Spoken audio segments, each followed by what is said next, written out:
Peut-on être une bonne musulmane sans pour autant porter le voile? La réponse est non.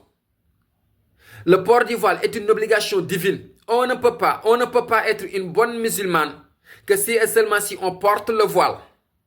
Le port du voile est une recommandation divine. C'est une obligation divine. C'est une exigence divine. C'est Allah subhanahu wa ta'ala qui a dit au prophète sallallahu alayhi wa sallam de dire à ses épouses, de dire à ses filles et de dire aux femmes croyantes de se rabattre sur elles le voile, de se couvrir la tête. Et cela constitue un moyen de protection pour ces dernières. Alors toi, chère sœur musulmane, sache que ce port du voile que tu fais est une obligation divine. C'est Allah subhanahu wa ta'ala qui t'a demandé de te voiler. Tu ne te voiles pas pour ton papa. Tu ne te voiles pas pour ton mari. Tu ne te voiles pas pour ton entourage, mais tu te voiles pour ton Seigneur. Alors voile-toi.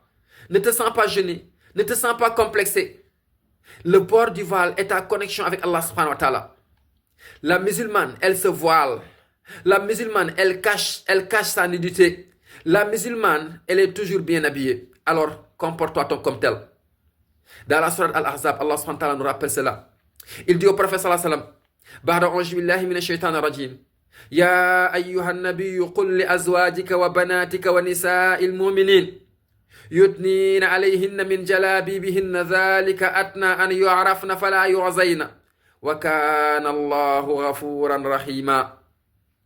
Il dit au prophète sallallahu alayhi wa sallam, ô toi le messager, ô toi le prophète, dis à tes épouses ainsi qu'à tes filles et aux femmes croyantes de se rabattre sur elles leur voile, de se couvrir leur tête, de se voiler. Zalika atna yu'rafna fala yu'zayna. Cela est mieux pour elles afin qu'on puisse les identifier et qu'on ne leur fait pas du tort. Wa kana Allahu ghafuran rahima. Dieu c'est lui qui est le pardonnant, c'est lui qui est le miséricordieux.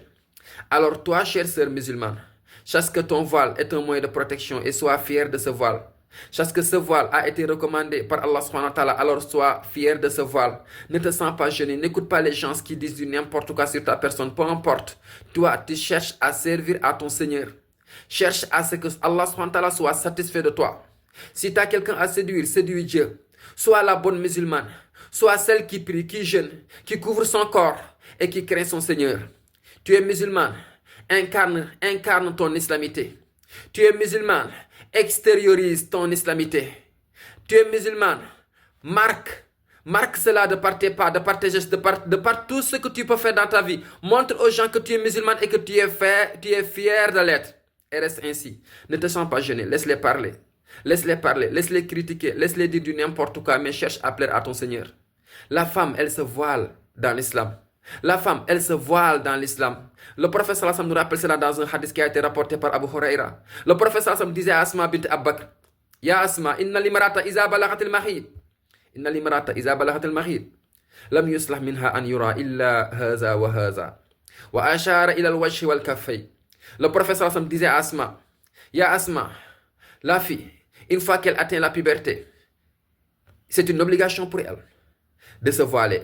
On ne doit pas voir certaines parties de son corps que si et seulement si, son visage ainsi que ses mains. Alors sachez une chose, chers frères et sœurs en islam, plus particulièrement mes sœurs musulmanes. L'islam c'est la religion de la vérité. Et le voile que tu portes, c'est un moyen de protection pour ta personne et cela te permet de rester en connexion avec ton Seigneur. Alors voile-toi et ne te sens pas gêné.